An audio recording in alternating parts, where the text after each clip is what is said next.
ಬೆಳಿಗ್ಗೆ ಎದ್ದಾಗಲೇ ದೇಹ ದಣಿದಂತೆ ಇರುತ್ತಿತ್ತು. ಶೌಚಕ್ಕೆ ಹೋದಾಗ ರಕ್ತಸ್ರಾವ. ನೋವು ಮಾತ್ರ ಹೇಳಲಾಗದಷ್ಟು ತೀವ್ರ. ರಾತ್ರಿ ನಿದ್ದೆ ಇಲ್ಲ. ಹಗಲು ಕೆಲಸದಲ್ಲಿ ಗಮನ ಇಲ್ಲ. ಇದು ಯಾರಿಗೂ ಹೇಳಲು ಆಗದ ನೋವು.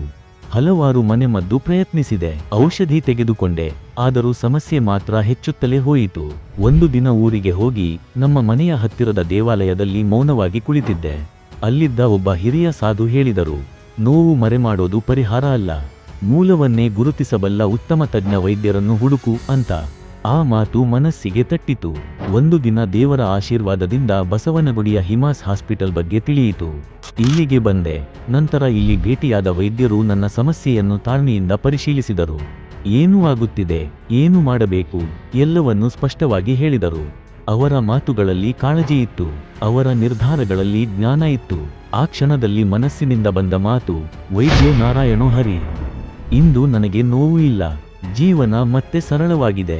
ನಿಮಗೂ ಪೈಲ್ಸ್, ಫಿಷರ್, ಫಿಸ್ತುಲಾ ತೊಂದರೆ ಇದ್ದರೆ ಸರಿಯಾದ ತಜ್ಞರನ್ನು ಹುಡುಕಿ ಬಸವನಗುಡಿಯ ಹಿಮಾಸ್ ಆಸ್ಪತ್ರೆಗೆ ಬನ್ನಿ. ಇಲ್ಲಿ ಚಿಕಿತ್ಸೆ ಮಾತ್ರ ಅಲ್ಲ, ಇಲ್ಲಿ ಮಾನವೀಯತೆ ಕಾಣುತ್ತದೆ.